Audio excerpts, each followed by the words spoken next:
tell me about the different types of rhino. So there's 5 different types of rhino. Jericho here is a white rhino, and then there's also black rhino. Those 2 are going to be the ones you're going to find over in Africa. But then there's 3 more species. There's going to be a Sumatran rhino, a Javan rhino, and the greater one-horn rhino. Those ones are all going to be in Asia.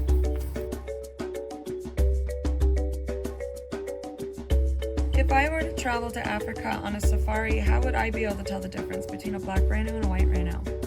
Yeah, so if you take a look here at Jericho, he has very wide lips. It kind of looks like a rectangle up there.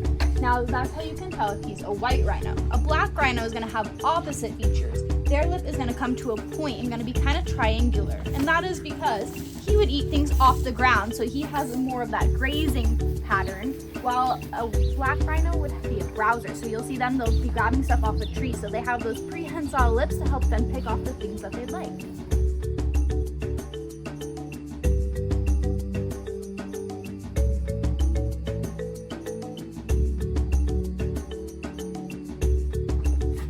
Tell me about your journey of becoming a rhino keeper.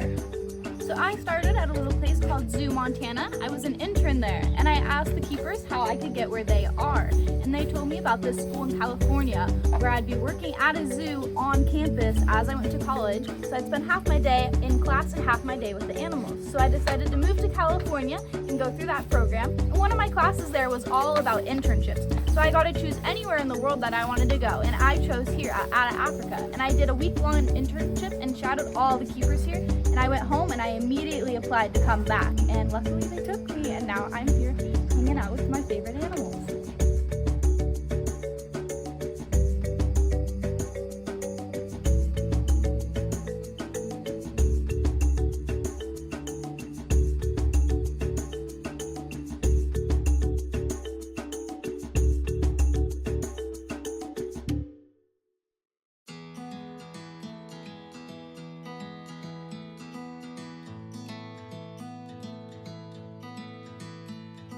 What would you say is the most important advice you can offer someone who wants to work with rhinos?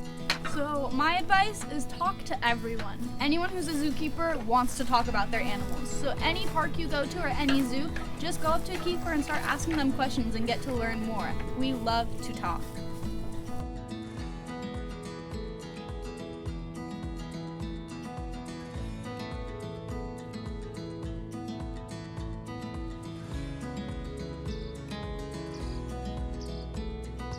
I heard September is a very special month for you and rhinos. Can you tell me why?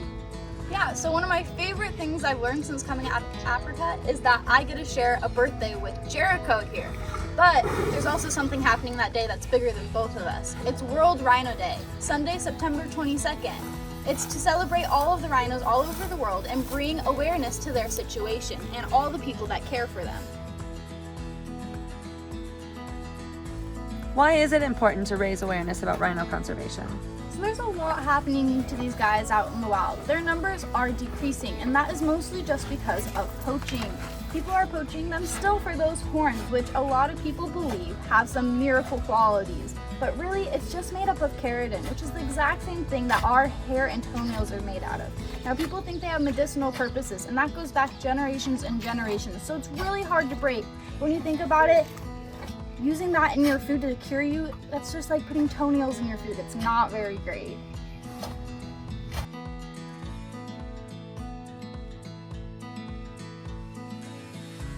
Can you tell me a little bit more about the depletion of their population numbers? Yeah, so like I said, Jericho here is a southern white rhino, and out in the wild there's about 19,000 to 21,000 of these guys left out in the wild, but those numbers are still going down. There's about 1 rhino killed every 7 hours out in the wild, so that averages around 3 a day. And so with those numbers, that's not going to last us very long. There is a different subspecies, and that is going to be the northern white rhino, and they only have 2 of them left, so you can see just how drastic those changes can be.